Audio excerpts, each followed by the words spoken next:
Je suis trop contente de vous retrouver pour une nouvelle vidéo. Donc aujourd'hui, je vais vous présenter mes lectures du mois d'avril. Je m'excuse d'avance pour la luminosité qui va sûrement être chiante pendant toute la vidéo. Donc je vous ai fait un sondage sur Instagram pour vous demander si ça vous intéressait que je fasse cette vidéo. Vous avez tous répondu oui, sauf Félix parce qu'il aime nous casser les pieds ce gosse.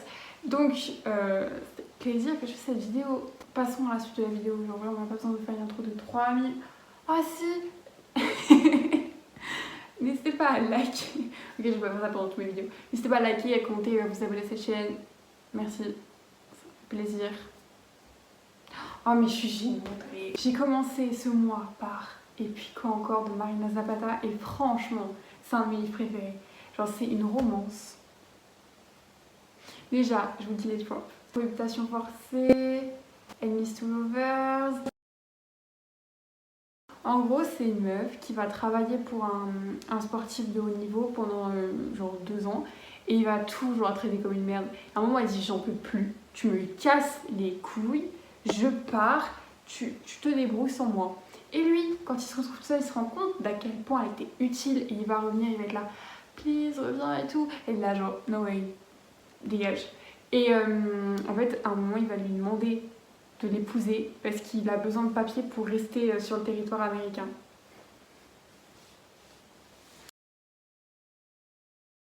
Je peux pas vous décrire à quel point les personnages sont incroyables. Vanessa était hyper drôle, genre vraiment, elle était pétillante et toujours de bonne humeur, alors que le mec, lui, il était là genre je suis une personne sombre et il souriait jamais et du coup dès qu'il...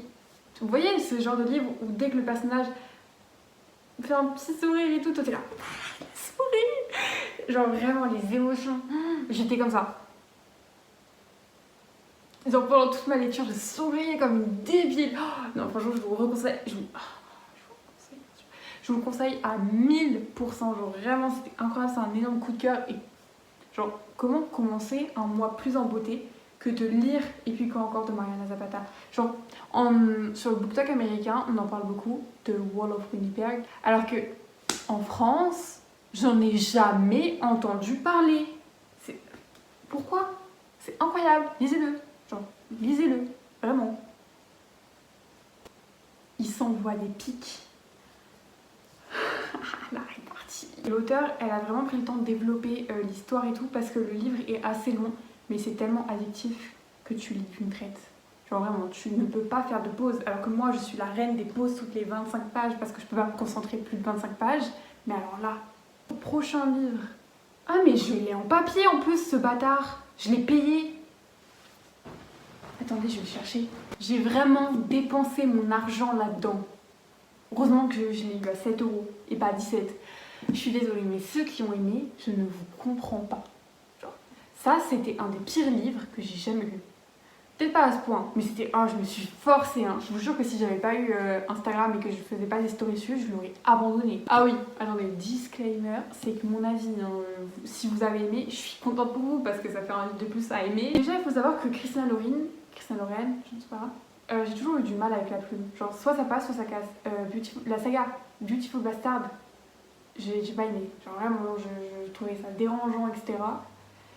Par contre, Love and Over Word, L'Antime de Mienne, tout ça j'ai bien aimé, mais sans plus. J'ai toujours eu du mal à entrer dans l'histoire des auteurs, donc bon, c'est peut-être pour ça que moi j'ai pas aimé ça. J'ai trouvé que l'histoire était fade, qu'elle était peu approfondie, il n'y avait pas de saveur, genre tu lisais pour lire, tu vois, c'est pas agréable de lire pour lire.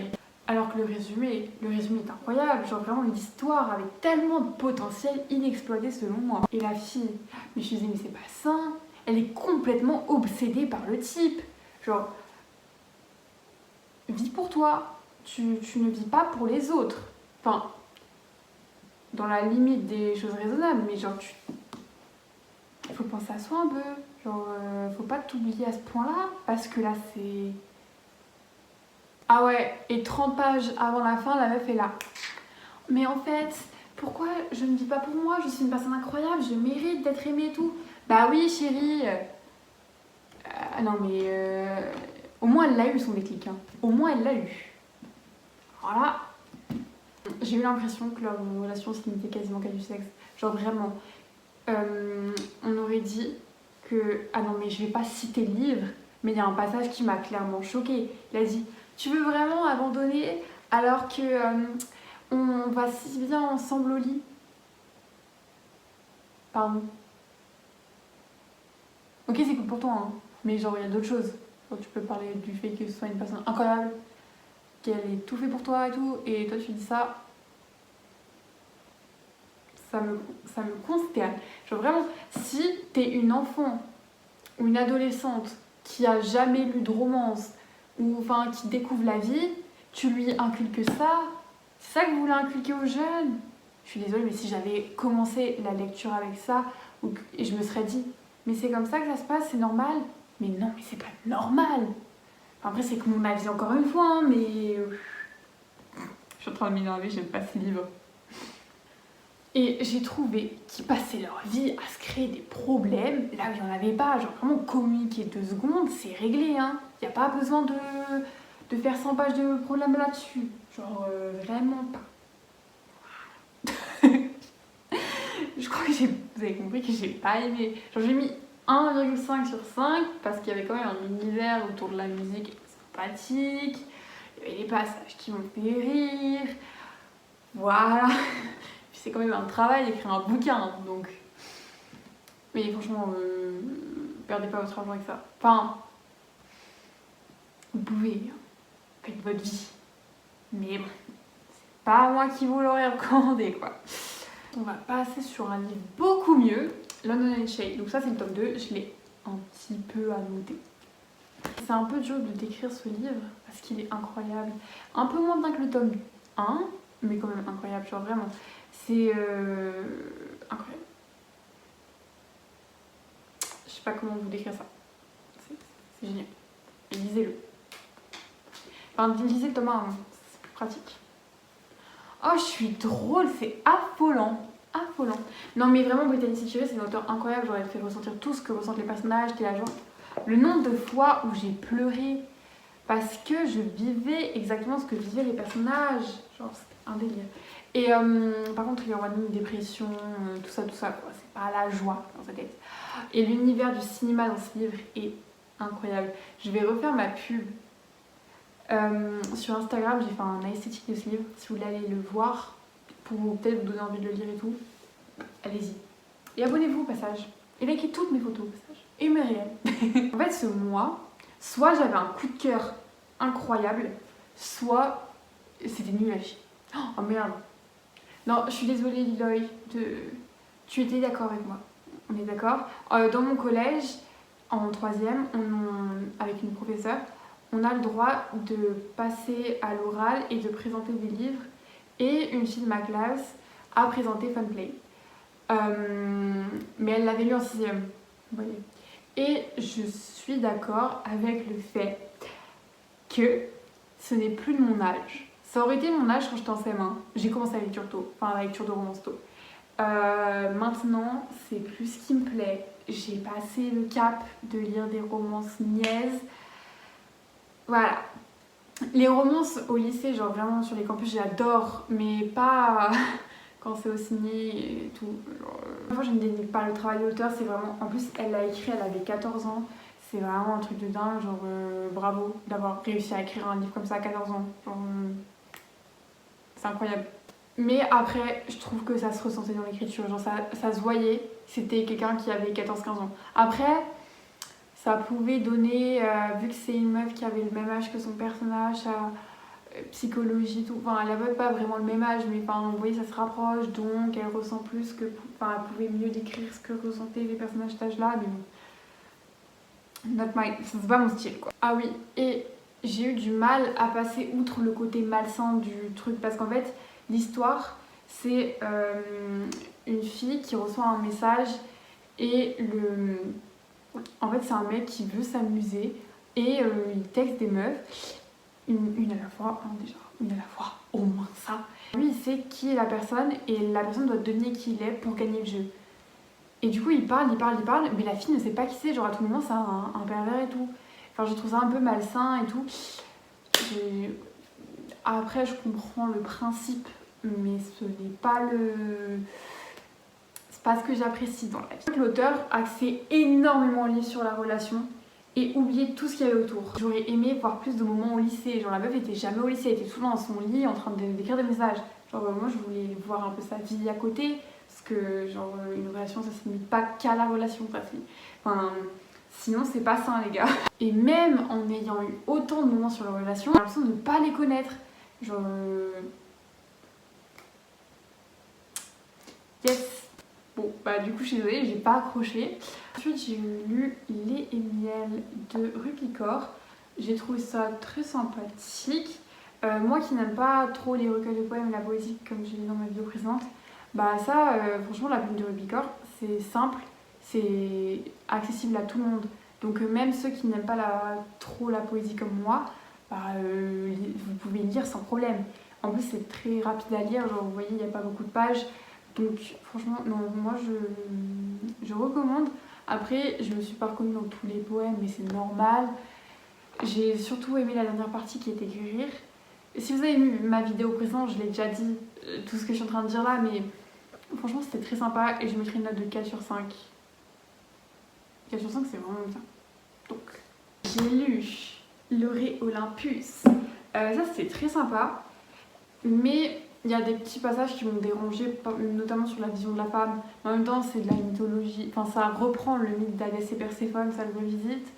Donc, on sait bien qu'à cette époque-là, c'était un peu complexe. Quoique, non. En fait, non. Non. Enfin, un peu, mais par rapport à ce qui s'est passé plus tard. Bref, on va pas faire un cours d'histoire, c'est pas le but. Juste, il y a eu quelques réflexions que j'ai pas trop appréciées. Mais l'histoire en reste hilarante, vraiment. Genre le trio Hadès, Zeus et Poséidon débarque, genre vraiment. Et puis ça se lit hyper rapidement. Et puis il n'y a pas beaucoup de texte, il y a surtout d'images. Donc franchement, tu le lis en 15-20 minutes. Et puis c'est très sympathique. Je le recommande. Je mettrais un 4 sur 5 aussi. Genre 4,25 sur 5. C'est très sympathique. Après moi je suis pas hyper fan des BD parce que j'aime quand c'est plus développé, genre avec les personnages, la psychologie, tout ça. Mais pour ceux qui aiment les BD, je pense que ça peut vous plaire. Enfin, en même temps, ceux qui aiment les BD, c'est genre ceux qui aiment les livres, quoi. Mais si vous aimez les BD et que vous aimez... Bref, c'était cool. On va pas épiloguer dessus. Genre, je me prends la tête pour rien. Oh là, ça va pépitas. Ensuite, j'ai relu pour la 3e fois Eleanor and Gray. À savoir que je l'avais déjà lu une première fois sans savoir que c'était Eleanor and Gray, parce que quand j'ai lu London and Shay, j'ai voulu lire... Parce qu'en fait, il faut savoir que... Eleanor c'est la cousine de Shay et Gray c'est une meilleure amie de London. Donc ce sont des personnages qu'on retrouve dans les tomes sur London and Shay. Et du coup j'avais envie de découvrir leur histoire, donc je l'ai lu et j'ai bien aimé. Du coup je me suis dit mais je vais le relire. Et en le relisant, mais comment j'ai fait pour ne pas aimer à ce point? C'était un coup de cœur intersidéral, genre vraiment l'histoire était incroyable. Déjà le mec, en fait ça se divise en 2 parties, la première partie quand ils étaient jeunes, et la deuxième partie quand ils sont adultes, parce qu'en fait ils étaient amis jeunes et ils étaient en train de tomber amoureux et il s'est passé un truc qui a fait qu'ils se sont plus vus pendant des années et là elle va passer un entretien d'embauche et en fait elle va se retrouver avec la nounou des filles de Gray et il va se passer un truc avec la mère, etc. Et en fait ce roman était traité encore une fois de sujets hyper lourds et hyper beau, enfin beau, c'est pas beau, mais vous voyez la morale de l'histoire est hyper belle. Et Gray quand il était jeune, c'était un enfant rayonnant, adorable. Le mec, je veux un mec comme ça s'il vous plaît. Genre, je vais faire un avis de recherche pour trouver un Gray moi aussi. Et il y a eu un trauma énorme qui a fait qu'il est devenu froid, renfermé. Et Eleanor qui a toujours été... Enfin, Eleanor c'est un peu nous, vous voyez, elle est introvertie, elle est tout le temps en train de lire un livre, etc. Et elle est tellement gentille et tellement aimante, et patiente aussi du coup, et elle va l'aider à un point jamais vu. Elle va aider ses filles parce qu'elles ont des traumas aussi. Et Lorelai c'est une enfant tellement agréable, tellement joyeuse, elle te met du baume au cœur. Et à côté t'as une autre fille qui elle a un trauma énorme et qui a beaucoup de mal à dépasser ça. Et c'est incroyable, genre vraiment, j'ai tellement aimé, j'ai pleuré, mais tout le long du livre, parce que c'est, comme je le disais pour London and Shay, tu ressens tout, puissance 10 000, genre, non mais franchement, c'était incroyable. un de mes livres préférés. J'ai lu Serpent and Dove et ça aussi c'est incroyable. C'est pas mon style, genre j'aime pas trop la fantasy, fantastique, tout ça. Mais alors là, les pages, elles défilaient. Je me suis couchée à 2h du matin alors que ça m'arrive jamais parce que je suis une fille hyper raisonnable. En fait, c'est une sorcière qui va essayer de voler un objet. Elle va se faire arrêter entre guillemets par un chasseur de sorcières et ils vont devoir se marier. Et lui, il sait pas que c'est une sorcière, vous voyez. Alors que son but, c'est de tuer les sorcières. Du coup, genre, le plot de l'histoire est incroyable. Et Irid, c'est un mec qui va remettre toutes ses convictions en question. Il est incroyable ce type, genre vraiment, je l'adore. Et la meuf Lou est tellement badass. L'univers est hyper bien construit, genre vraiment je vous conseille à 3000%, c'était trop bien. Ensuite j'ai décidé de me faire une relecture, je suis vraiment désolée pour la lumière. J'ai décidé de me faire une relecture de Nos âmes tourmentées de Morgane Comble. Je sais pas si on verra bien, mais je l'ai un poil à noter lui aussi. C'était incroyable, genre vraiment ce livre. Je l'avais lu en janvier, je l'ai découvert en janvier, j'ai décidé de le relire en avril pour vous dire à quel point je l'ai aimé. C'était impressionnant. Les sujets abordés tout au long du livre sont hyper importants. Trigger warning, désolé si ça spoil. De toute façon, c'est écrit au début parce que l'auteur vous fait des trigger warnings. Dépression, tentative de suicide. Bon, vous voyez, c'est pas la joie. Et non, franchement, c'était incroyable. C'est hyper réaliste, c'est profond, c'est recherché. Genre, ça se voit, il y a un énorme travail derrière ce livre. On se perd corps et âme dans ce livre. Les personnages sont vraiment pas épargnés par la vie. Azalée, elle est forte. C'est une femme vraiment qui en a vu de toutes les couleurs, qui essaie de se battre comme elle peut, qui fait comme elle peut. Et Aiden, c'est un homme incroyablement adorable, genre il est attachant. Ça m'a beaucoup touchée, la dépression, etc. Et non, je peux que vous le recommander. Par contre, faites vraiment attention au trigger warning parce que c'est violent. Genre mentalement, c'est violent. Mais il y a quand même beaucoup de légèreté et c'est hyper mignon. Genre il y a plein de passages où t'es là, genre waouh, c'est mignon. Très mignon.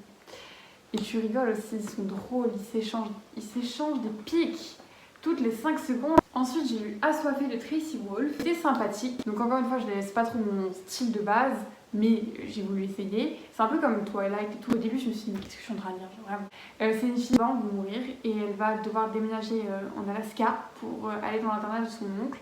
Et il va se passer des trucs un peu étranges, paranormal. Voilà, je vous laisse découvrir tout ça. C'était drôle. L'humour de l'auteur est incroyable. C'était cliché, très cliché, mais ça se lit hyper vite. J'ai voulu lire le tome 2, donc Crush, que lui j'ai lu en anglais. Franchement, en anglais ça se lit hyper facilement. Si vous n'avez pas un niveau ouf en anglais comme moi, vous pouvez clairement le lire. Genre, vraiment, c'est hyper simple, même s'il y a beaucoup de pages, c'est hyper simple. Et l'auteur, non mais encore une fois, la plume de l'auteur est si drôle. Et j'adore son humour parce que c'est un peu le mien. Enfin, vous voyez les blagues de merde là, pépites. Dans ce livre, il y a un personnage qui arrive. Je vais pas donner son nom pour pas spoiler. Oh mon dieu, ce mec, il m'obsède. Je ne fais que penser à lui. Les remarques, les pics. En plus, avec la fille, ils sont dans une situation très. Ils sont amenés à se voir, mais tout le temps. Et il donne son avis sur tout alors qu'on ne l'a pas demandé. Il est sarcastique, il est incroyable. Jackson, par contre, il m'a un peu saoulé dans ce livre. Genre, il était hyper niais et tout. Qui lui a demandé, alors c'était censé être le mec hyper badass et tout. Que t'est-il arrivé, monsieur? C'est devenu un bisounours. Mais après, il m'a fait grave de peine, genre. Le pauvre. Bon. Ah, mesquin, le mec. Un coup de cœur et l'action, les révélations, les plot twists. Trop bien, vraiment, je vous conseille. Finissons cette vidéo sur Daisy Jones and the Six. Ce livre, encore une fois, légèrement noté, c'était incroyable. La vibe de ce livre, je ne peux pas décrire ce livre, il faut le lire pour comprendre. Taylor Jenkins Reid, qui a écrit The Seven Husbands of Evelyn Hugo, est une auteure qui écrit des livres avec des personnages réalistes, des personnages qui pourraient exister, et elle ne cherche pas à les rendre parfaits. Justement, ils sont imparfaits, ils sont limites, tu peux pas les aimer tellement ils sont horribles, et ça les rend tellement incroyables, genre vraiment. Et ils ont des vices incalculables. Donc là, on retrouve Daisy, qui est une chanteuse qui est complètement paumée dans la vie. Elle a un talent incroyable. Et de l'autre côté, on a un groupe de musique qui s'appelle The Six, parce qu'ils sont 6, logique. Et ils vont devoir s'associer et créer un groupe. Et les deux personnages, Daisy et Billy, peuvent pas se voir. Leur mentalité, elles vont pas ensemble. Et c'est incroyable, genre vraiment. Ah là là là là, la vibe, la musique, les années 80. Et puis l'auteur a poussé le truc en écrivant les chansons à la fin du livre, les chansons qu'ils vont chanter ensemble. Et je peux vous dire que j'ai jamais autant aimé des chansons de ma vie. Genre, est-ce que c'est normal que mes chansons préférées n'existent même pas? Et non, franchement, c'était incroyable. Enfin, c'est si réaliste. Genre vraiment, j'ai voulu écouter leurs chansons et je me suis rendu compte qu'ils n'existaient pas. Par contre, meilleure nouvelle, il va y avoir une adaptation cinématographique. Il va y avoir une série là-dessus. J'ai tellement hâte de la voir, genre vraiment. Je vous jure qu'au bout de 20 pages, je savais que ça allait être un coup de cœur. Genre, je l'ai lu et en 20 pages, je me suis dit, lui, il va tout défoncer. Et il a tout défoncé. Bref, voilà, c'est une fin de vidéo. J'espère qu'elle vous aura plu, que ça vous aura donné envie de lire certains livres. Vous avez des idées de vidéos que vous aimeriez voir sur ma chaîne, dites-le moi. En fait, faites tout le boulot pour moi, quoi. Allez, ciao. J'arrive pas à éteindre.